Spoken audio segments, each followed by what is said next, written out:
Hello दोस्तों, कैसे हैं आप सब। स्वागत है आप सभी का कॉमिक वर्ल्ड चैनल पर। तो चलिए दोस्तों, शुरू करते हैं राज कॉमिक्स में बाकेलाल सीरीज का अगला कॉमिक विशेषांक, राज मुकुट।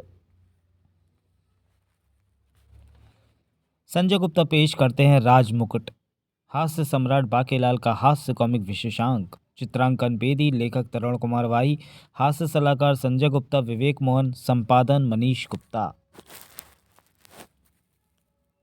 आज ये विशालगढ़ में क्या हो रहा है? मोटे कद्दू, मैं कहता हूँ रुक जा, क्योंकि मैं तेरे से भी मोटा हूँ। तुझसे ज़्यादा तेज नहीं भाग सकता कमबख्त।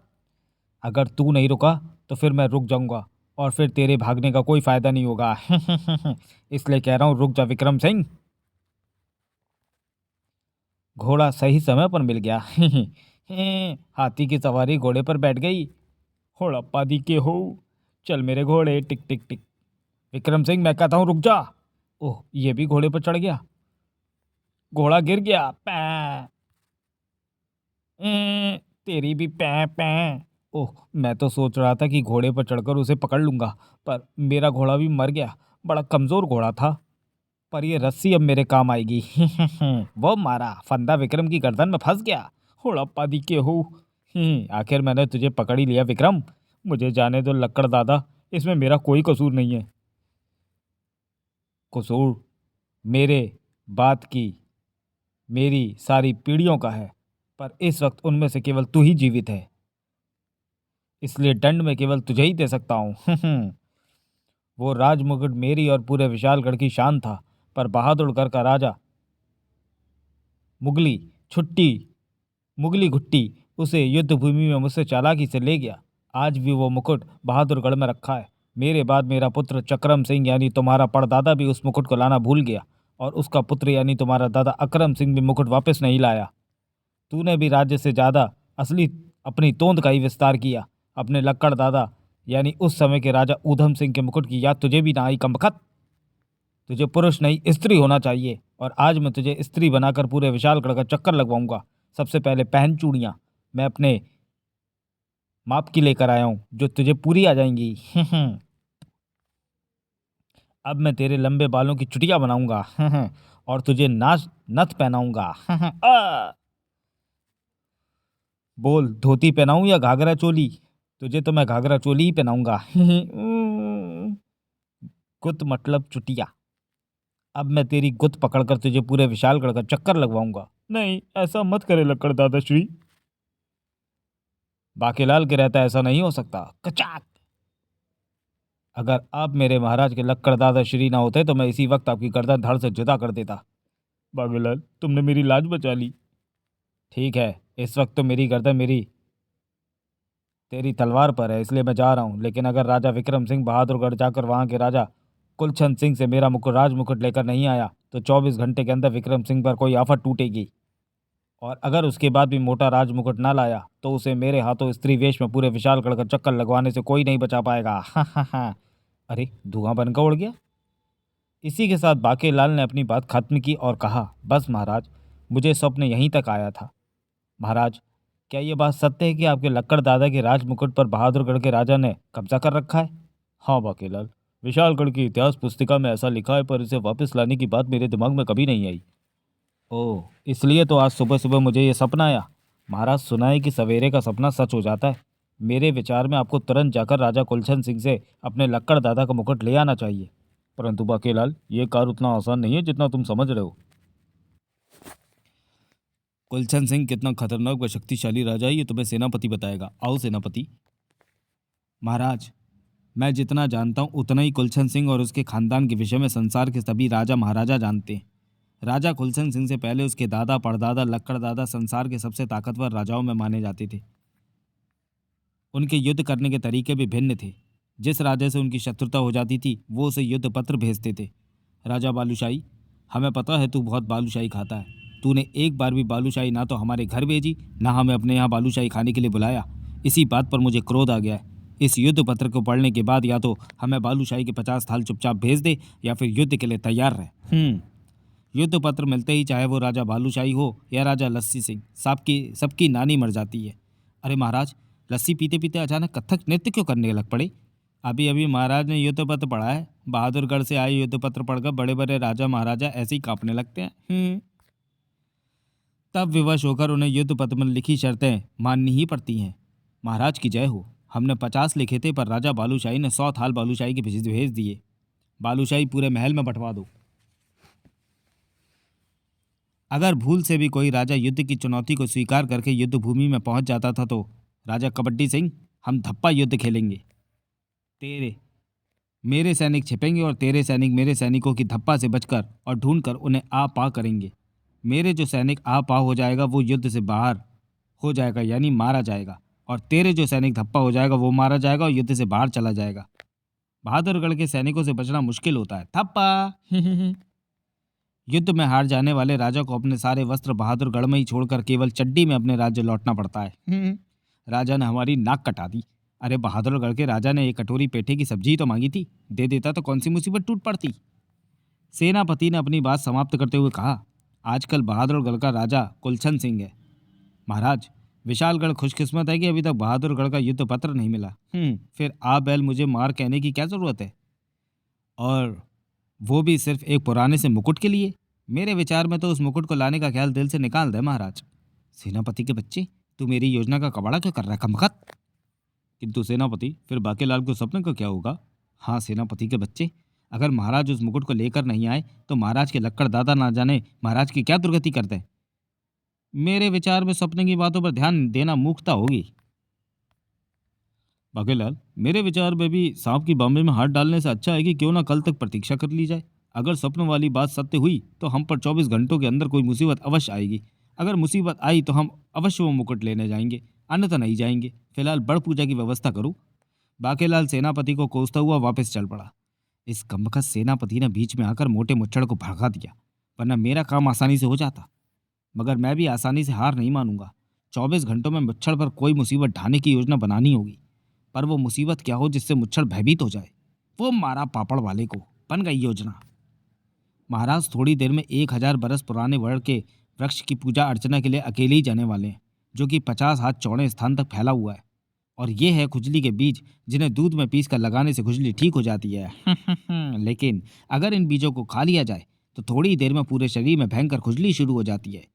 अगर मैं ये बीज मुच्छड़ के रथ के घोड़ों को खिला दूं तो खुजली हो रही है ये बात घोड़े तो बता नहीं पाएंगे।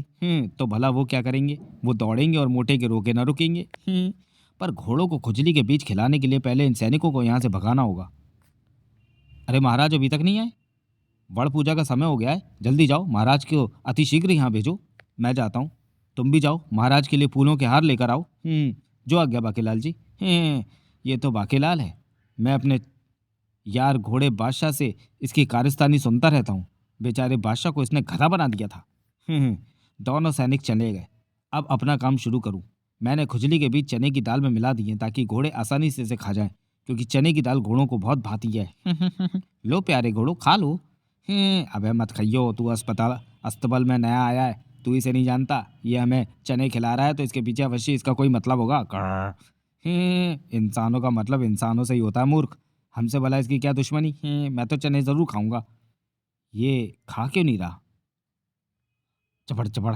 वाह मज़ा आ गया। मैं तो कहता हूँ तू भी खा ले। नहीं, आज मेरा घोड़ा देव का व्रत है।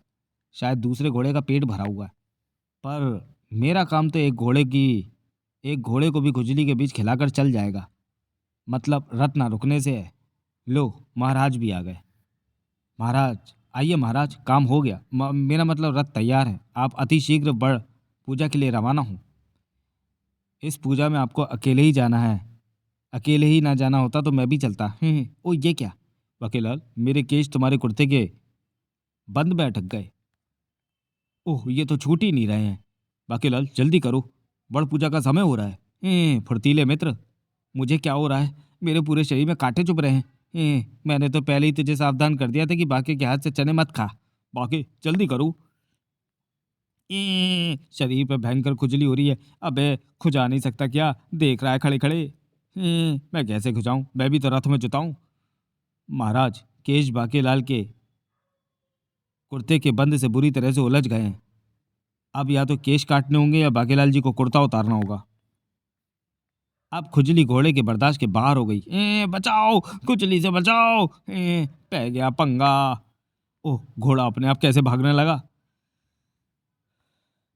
घोड़े के साथ ही दौड़ा रथ और रथ के साथ ही घिसटने लगा बाकीलाल।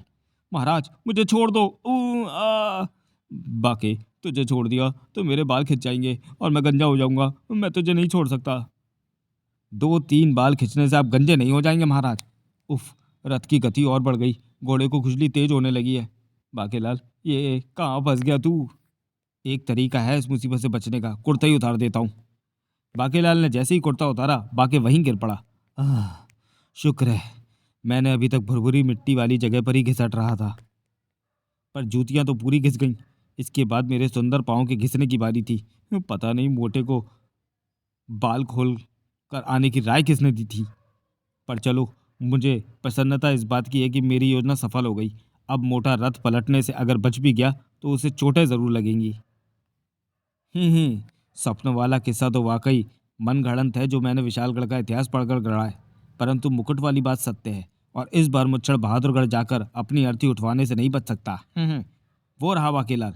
बाकीलाल, महाराज का रथ किस ओर गया है? उधर, ठहरो मैं भी तुम्हारे साथ आता हूँ। टूटे हुए रथ में टूटे हुए मुच्छड़ की हालत का आनंद ले लिया तो क्या लाभ।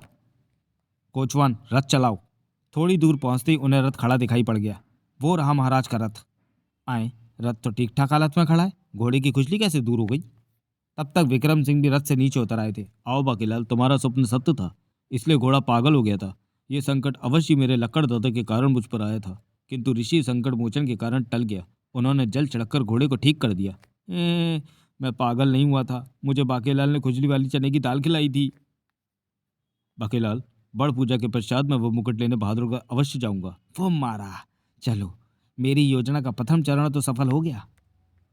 और बाकीलाल, ये लो तुम्हारा कुर्ता, परंतु अब तुम भी मेरे साथ चलोगे। उसके बाद रथ पर सवार होकर वे सब बड़ पूजा स्थल की ओर चल पड़े। लेकिन वहां पहुंचते ही, अरे, बड़ का विशाल वृक्ष तो गिरा पड़ा है, और वो भी ठीक यज्ञ स्थल के ऊपर।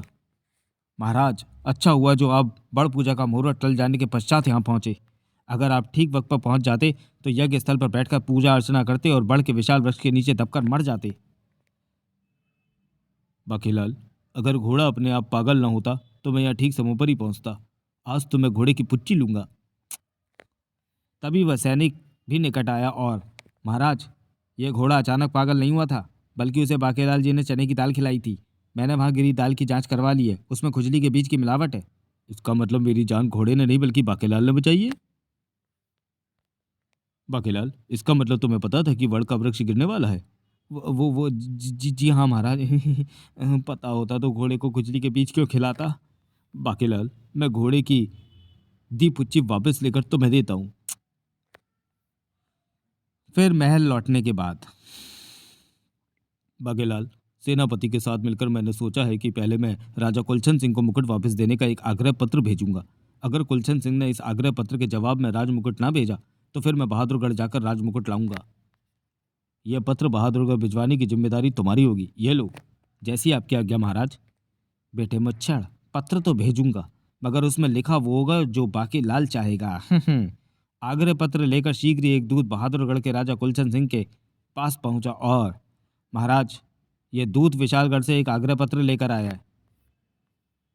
हम कसरत कर रहे हैं, परंतु हमारे कान खुले हैं। पत्र पढ़कर सुनाओ सेनापति लालू लालू पंजू। जो आज्ञा महाराज। राजा कुलचंद सिंह को मेरी लात। तेरे लक्षण अच्छे नहीं है राजा, तेरे ग्रह खराब चल रहे हैं।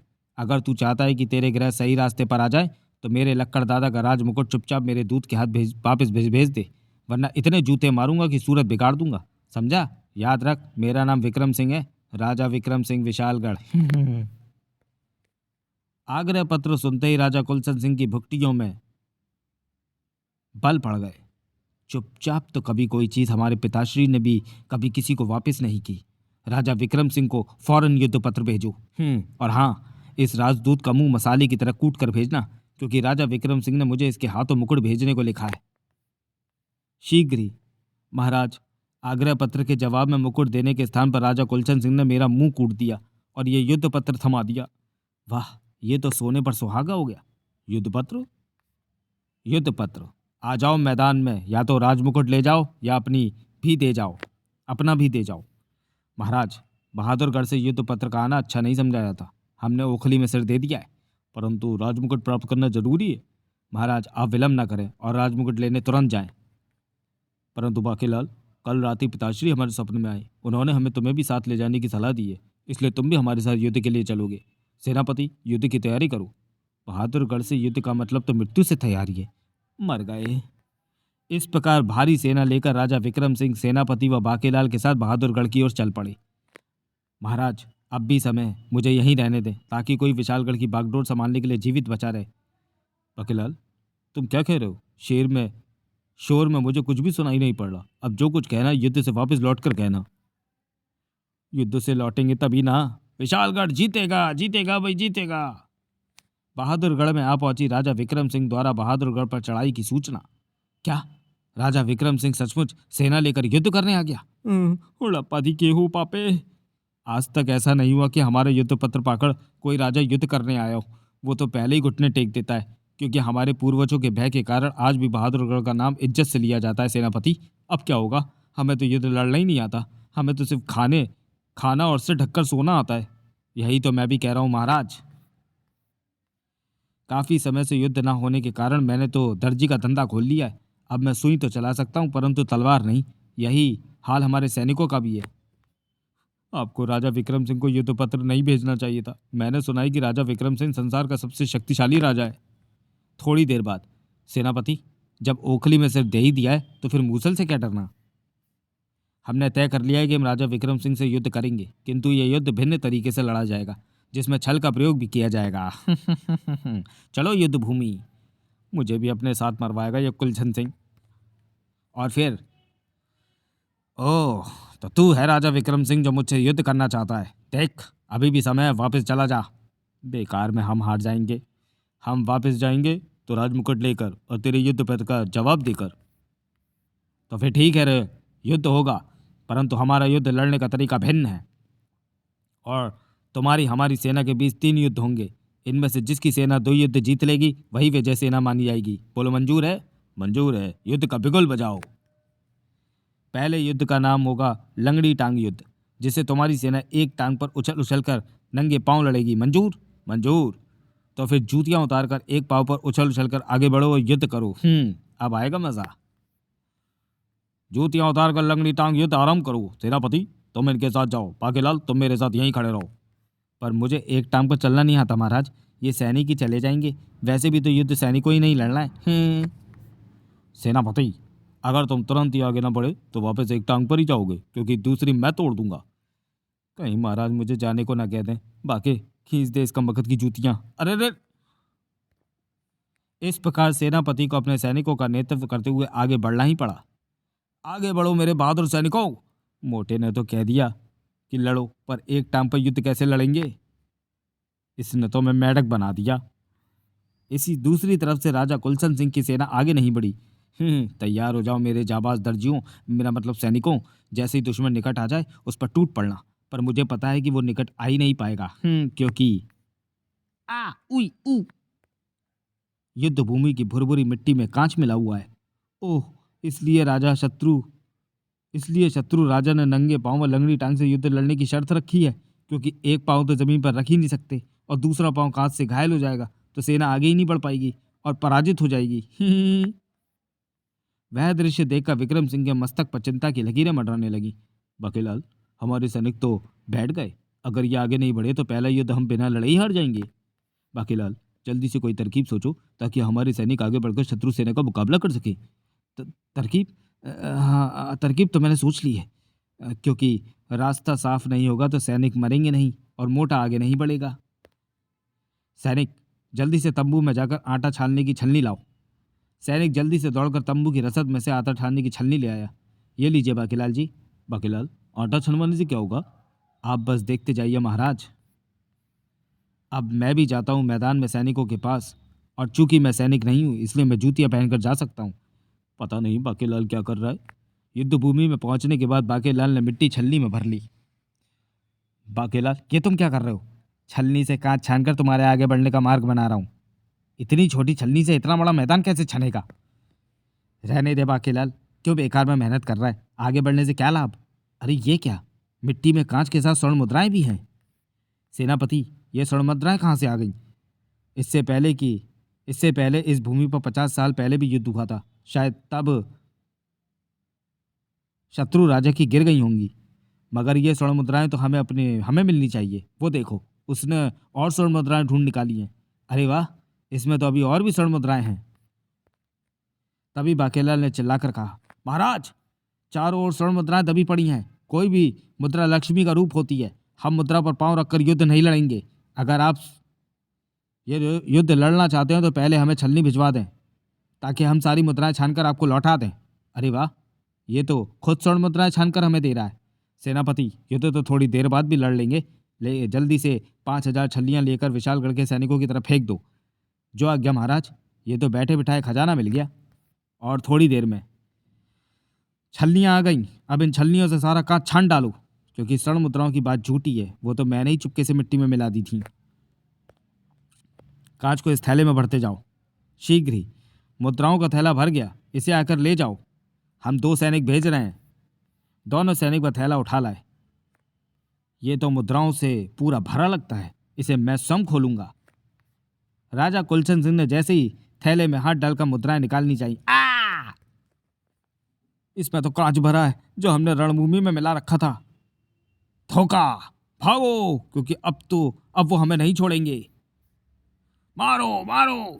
भागने का समय नहीं है, शत्रुओं का मुकाबला करो। युद्ध छिड़ गया। मारो मारो! बच्चों बहादुरगढ़ के सैनिक, मैंने बचपन में अपनी सखियों के साथ खूब लंगड़ी टांग खेली है। बोल, तो जो तेरे सैनिकों को मार दिया जाए या छोड़ दिया जाए? पहला युद्ध हम हार गए। विशालगढ़ की सेना अपने खेमे की ओर लौट पड़ी। जीत जीत गया भाई, जीत गया, विशालगढ़ जीत गया। बाकेलाल, हमारे सैनिक पहला युद्ध जीत गए। आए, ये तो जीत कर आ रहे हैं। बाकेलाल, अगर तुम छलनी योजना न बनाते तो ये जीत संभव न हो पाती। इसी बात पर देवपुच्ची, कमाल है, एक भी सैनिक नहीं मरा। राजा कुलचंद सिंह के खेमे में भी खलबली मची थी। हमारी चालाकी धरी की धरी रह गई और विशालगढ़ की सेना पहला युद्ध जीतकर 1-0 से आगे हो गई। किंतु महाराज, अभी तो 2 युद्ध और बाकी हैं, और दोनों युद्ध हमें जीतने जरूरी हैं, क्योंकि 3 में से 2 युद्ध जीतने वाला ही विजय माना जाएगा। परंतु प्रश्न यह है कि हम वो युद्ध जीतेंगे कैसे? कुलच्छी पुत्र, विपत्ति के समय में तू मुझे क्यों भूल गया? मैंने बहादुरगढ़ की आजीवन रक्षा का वचन तेरे लक्कड़ दादा को दिया था। मुझे जैसे ही संकट का आभास हुआ, मैं अपनी गुफा से बाहर आ गया। राजगुरु योजनाचार्य, आप सही वक्त पर आए। हमें 3 युद्ध लड़ने थे, जिनमें से 2 युद्ध जीतने वाला विजयी होगा। एक हम हार चुके हैं। मुझे सब कुछ पता है कुलच्छी, पर तू फिक्र मत कर। कल के युद्ध में तुझे जिताएंगी ये चक्की।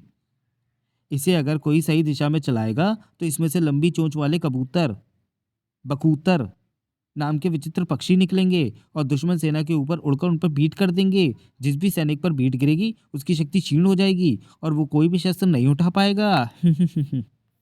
किंतु ध्यान रहे, अगर चक्की को किसी ने उल्टा चलाया तो सारे बकूतर तुम्हारी सेना पर हमला कर देंगे। वाह, अब कल का युद्ध हम ही जीतेंगे।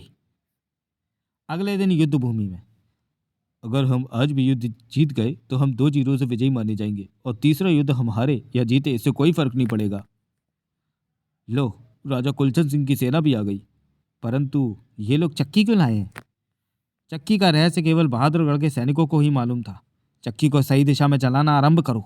जो आज्ञा महाराज। अब तो हमारी विजय पक्की है। सेनापति लालू पंजू ने चक्की को सही दिशा में घुमाना आरंभ किया। चलो रे बकूतरों, बाहर निकलो। घर घर। बाकेलाल, सेनापति चक्की क्यों चला रहा है? शायद आज ये लोग खाना खाकर नहीं आए हैं। सेनापति चक्की चलाकर आटा पीस रहा होगा ताकि रोटियां बनाई जा सके। मगर चक्की का रहस्य शीघ्र ही उनकी समझ में आ गया। वाह, बकूतर निकलने लगे। बकूतर जा जा जा, बकूतर जा जा जा। मैं युद्ध आरंभ करने के लिए तुम्हें बजाता हूँ, तुरई बजाता हूँ। तुरई बजते ही विक्रम सिंह ने अपनी सेना को आगे बढ़ने का आदेश दिया। आगे बढ़ो मेरे जाबाज सैनिकों। मैं ये सोच रहा हूँ कि चक्की में से वो पक्षी क्यों निकल रहे हैं, वो भी लंबी चोंच वाले। कुटर को सैनिकों के आगे बढ़ते ही पटर। अरे ये क्या, ये पक्षी तो हम पर बीट कर रहे हैं। और ये क्या, मेरी तलवार मेरे हाथ से छूट गई। मेरी भी मेरी भी मेरी भी।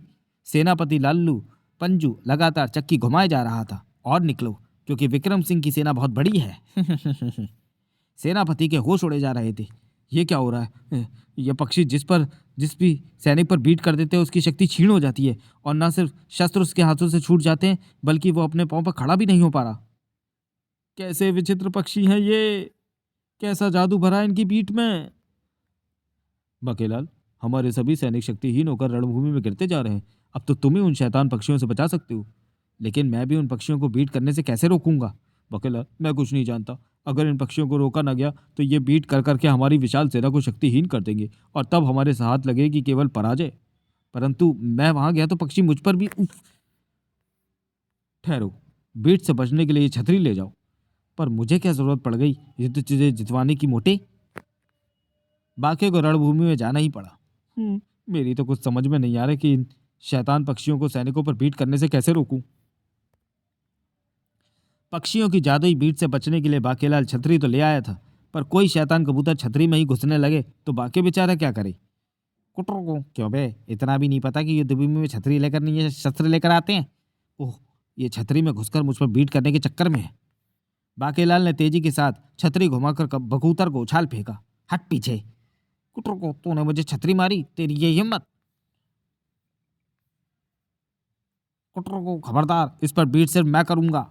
बकूता क्रोधित होकर गुटरगू करता बाकेलाल पर झपटा। आजा बच्चू, मेरा भी नाम बाकेलाल है। तुझे बीट करनी है तो छतरी के ऊपर कर, अंदर तो मैं तुझे घुसने नहीं दूंगा। गुटरगू। इस बार जैसे ही बकूतर बाके पर झपटा, बाके ने उसे दबोच लिया। बेटे पक्षी की औलाद, अब तू नहीं बचेगा। गुटरगू। बाकेलाल ने पास खड़े सैनिक से धनुष लेकर बाण की जगह उस पर उसी पक्षी को साधा और छोड़ दिया वह पक्षी बाण। साय कुटुरकू। वाह, ये तीर चलाकर तो आज बाकेलाल को मजा ही आ गया। संयोग से पक्षी बाण सीधा चक्की घुमाते सेनापति लल्लू पंजू की आंख में जा लगा। मरा। आंखों में भीषण पीड़ा के असर से सेनापति भूलवश चक्की को उल्टा घुमाने लगा। बचाओ मेरी आंख, हाय! सेनापति, यह क्या कर रहे हो? चक्की को सही दिशा में घुमाओ। मगर सेनापति को अपनी चीखों में राजा कुलच्छन सिंह की आवाज सुनाई नहीं पड़ी। रोको, चक्की को उल्टा मत घुमाओ मूर्ख, सभी कबूतर हमारी सेना की ओर आ रहे हैं। बकूतरों से ना बच सकी राजा कुलच्छन सिंह की सेना। अरे, ये तो हमें चोच मारकर घायल कर रहे हैं।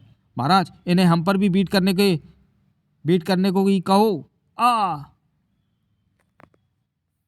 कब वक्त सेनापति, चक्की चलानी बंद कर दे। राजा कुलच्छन सिंह ने किसी तरह चक्की काटनी बंद की तो आवाज आकाश में मंडराते बकूतर एक एक कर गायब होने लगे। गायब गायब गायब गायब।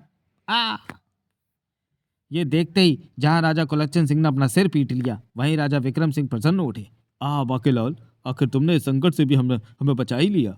पक्षियों के गायब होते ही हमारी ताकत भी लौट रही है। तो फिर आक्रमण करो। ये उल्टी गंगा कैसे बह निकली? मुझ पर कोई बीट करवाए तो मैं चुप नहीं रह सकता। आक्रमण! उधर राजा कुलच्छन सिंह ने विक्रम सिंह की सेना को आते देखा तो मेरी सारी सेना पक्षियों के हमले से घायल पड़ी तड़प रही है। उस पर विक्रम सिंह के सैनिक हमला करने आ रहे हैं। ये तो मेरी सेना को गाजर मूली की तरह काट डालेंगे। इससे अच्छा तो इनसे अपनी पराजय स्वीकार कर लेना होगा। ठहरो, हमें दूसरे युद्ध में भी अपनी पराजय स्वीकार है। अब तीसरा युद्ध कल होगा। तीसरा युद्ध भी हम ही जीतेंगे राजा कुलच्छन। तेरी भलाई इसी में है कि तू चुपचाप राजमुकुट हमें सौंप दे।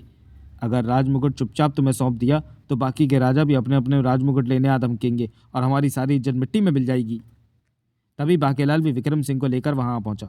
राजा कुलच्छन सिंह, वैसे तो हम ये लड़ाई 2-0 से जीत चुके हैं, परंतु हम तुझे युद्ध में जीतने का एक अवसर और देते हैं। अगर तू कल जीत गया तो तू ही जीता हुआ माना जाएगा। जा, भयंकर युद्ध की तैयारी कर। मोटा तेरे हाथों मरना चाहिए कमखत। अगर ये बात है तो इस बार मैं युद्ध जीत कर दिखाऊंगा। राजा कुलच्छन सिंह अपनी सेना को लेकर चला गया। बाकेलाल, ये तुमने क्या कह दिया? अगर राजा कुलच्छन कल युद्ध में जीत गया तो? बाकेलाल के रहते ऐसा नहीं हो सकता सेनापति। बाकेलाल, ला दे इसी बात पर पुच्ची। अगर मुझे पता होता कि मेरी वो हरकत पूरे युद्ध का तख्ता ही पलट देगी तो मैं उस पक्षी को धनुष पर बाण की तरह चढ़ाकर न फेंकता। इधर राजा कुलच्छन सिंह के कक्ष में। मैं भी आ गया महाराज। उम्मीद है कि आपने मुझे पहचान लिया होगा। तुम कालिया? हाँ, मैं आपके लक्कड़ दादा को मिले कालवन देव के शाप के विषय में स्मरण कराने आया हूँ कि जिस दिन कभी बहादुरगढ़ का कोई भी राजा पराजित होगा उस दिन काली राख से उसका मुंह काला किया जाएगा। और ये काम मेरे पूर्वजों को करना था या मुझे करना है या मेरे वंशज को ही करना था। मेरा दुर्भाग्य कि ये कार्य मुझे ही करना होगा क्योंकि मेरे कार्यकाल में ही आप विशालगढ़ के हाथों पराजित होने वाले हैं। तभी नहीं, ऐसा नहीं होगा कालिया। कल का युद्ध राजा कुलच्छन सिंह ही जीतेगा। ये तो आपने कल भी युद्ध आरंभ होने से पहले कहा था राजगुरु। परंतु चक्की को मैंने तो उल्टा नहीं चलाया था। ओहो, उसे भूल जाओ। कल की जीत का अब जो अवसर तुम्हें मिला है हम उसका पूरा पूरा लाभ उठाएंगे। इस बार युद्ध में तुम्हारी मदद करेगा अजगर का अंडा। और अगले दिन अजगर के अंडे को युद्ध भूमि में ले चलो। राजा विक्रम सिंह भी अपनी सेना के साथ वहां पहुंचे थे। बाकीलाल, ये लोग क्या ढकेल कर ला रहे हैं? मुझे तो ये मुर्गी का अंडा लग रहा है। फोड़ो तड़ाक। बाकीलाल, ये तो अजगर का अंडा था जिसे फोड़ते ही वह विशाल अजगर अंडे में से निकलकर हमारी ओर आ रहा है। अरे, हमारे सैनिक उसकी फुंकार से खिंचकर उसके मुंह में समा रहे हैं। महाराज, मामला अजगर का है। मेरे विचार में आप सबसे आगे रहें क्योंकि अजगर आपको नहीं निकल पाएगा। अजगर की करामात देखकर राजा कुलच्छन सिंह की बाछें खिल गईं। अजगर थोड़ी देर में पूरी सेना को निकल जाएगा। इस बार हमें विजयी होने से कोई नहीं रोक सकता। बाकीलाल, ये तो हमारी सेना को निकले जा रहा है। सेनापति कह तो ठीक रहा था। महाराज, आप आगे जाकर उन्हें बचाइए। मैं तो चला अजगर से अपनी जान बचाने। बाकीलाल, मुझे भी साथ ले चलो। पर यहाँ अजगर की तेज सांसों से बचने यानी छिपने के लिए कोई चीज नजर नहीं आ रही थी। सैनिकों में भगदड़ मच गई। भागो भागो, अजगर निकल जाएगा। सैनिकों में भगदड़ मच गई है, परंतु ये बाकीलाल भाग क्यों गया? अरे, मैं अजगर के मुंह में जा रहा हूँ। बाकीलाल, मुझे बचाओ। अरे ये क्या, ये मोटा तो मेरे मुंह में अटक गया। थप। बाकीलाल, मुझे बचाओ। मगर बाकीलाल को तो बचने का स्थान दिखाई पड़ गया था। अजगर की तेज सांस से बचने के लिए अजगर के अंडे के छिलकों में छिपना उचित होगा। इसका दूसरा टुकड़ा अपने ऊपर ढक लेता हूं ताकि मैं अजगर को दिखाई ना दूं। बाकीलाल, मुझे भी भीतर आने दो। जबकि ठीक उसी वक्त अजगर का शरीर गायब होने लगा। अरे, अजगर गायब हो रहा है। सेनापति के देखते देखते अजगर गायब हो गया और विक्रम सिंह धम्म से नीचे आ गिरा। ये तो चमत्कार हो गया। यह दृश्य देखकर राजा कुलच्छन सिंह की तो जैसे सांस ही अटक गई। ये क्या, अजगर कहाँ गया? वह तो एक भी सैनिक नहीं निकल पाया। तभी तड़ाक। कमबख्त, मैं शत्रुओं को निगल रहा था तो तुझे मेरे अंडे की रक्षा करनी चाहिए थी। उसमें एक मानव के चले जाने के कारण मेरी मृत्यु हो गई और मैं गायब होने पर विवश हो गया। राजा कुलच्छन सिंह, अब तुम पूरी तरह से परास्त हो चुके हो। राजा विक्रम सिंह के लक्कड़ दादा का राजमुकुट उसे दे दो। मैं महल से राजमुकुट मंगवाता हूँ। राजा कुलच्छन सिंह ने राजमुकुट लाने का आदेश दिया ही था कि कालिया भी आ पहुंचा। महाराज, क्षमा करें, मैं वायदे के मुताबिक आपका मुंह काला करने पर विवश हूँ। अवश्य करो। यह पराजित चेहरा वैसे भी अब मैं किसी को नहीं दिखाना चाहता। फिर महाराज, ये लीजिए आपके लक्कड़ दादा का राजमुकुट। अगर तुम ये पहले ही दे देते तो तुम्हें हार का मुंह ना देखना पड़ता। बाकीलाल, अंडे में से बाहर आ जाओ क्योंकि तुम्हारे अंडे में प्रवेश के साथ ही अजगर मर गया और राजा कुलच्छन सिंह ने अपनी पराजय स्वीकार करके हमें राजमुकुट सौंप दिया। यानी हो गया बेड़ा गर्क। बाकीलाल, तुम्हें कैसे पता चला कि अंडे में प्रवेश के साथ ही अजगर मारा जाएगा? वो आपको तो पता ही है कि मुझ पर शंकर जी की कितनी कृपा है। अगर मुझे ये बात पता होती तो मैं अंडे में क्यों छुपता। और तभी, अरे, मुकुट मेरे हाथों से छूटकर कहाँ जा रहा है? एक आकाशवाणी गूंजी। पुत्र विक्रम सिंह, मैं तुम्हारा लक्कड़ दादा बोल रहा हूँ। तुमने बिल्कुल ठीक समय पर मेरे मुकुट को बहादुरगढ़ की दास्ता से मुक्त करवाकर मुझे सौंप दिया, अन्यथा आज सूर्यास्त के साथ ही तुम्हारी मृत्यु मेरे हाथों हो जाती। मैं अपना मुकुट लेकर जा रहा हूँ। और इतना सुनते ही बाकीलाल, देवपुच्ची, अगर तू मुझे उस सपने के विषय में न बताता तो मैं राजमुकुट लाने के लिए सेना लेकर कभी न निकलता। देवपुच्ची, पर मुझे सपना तो आया ही नहीं था। और अगर मुझे यह बात पता होती तो मैं सपनों वाली कहानी क्यों करता। समाप्त। तो चलिए दोस्तों, वीडियो को यहीं समाप्त करते हैं और मिलते हैं बाकीलाल सीरीज के अगले कॉमिक विशेषांक बाकीलाल और दिव्यास्त्र में। तब तक के लिए धन्यवाद।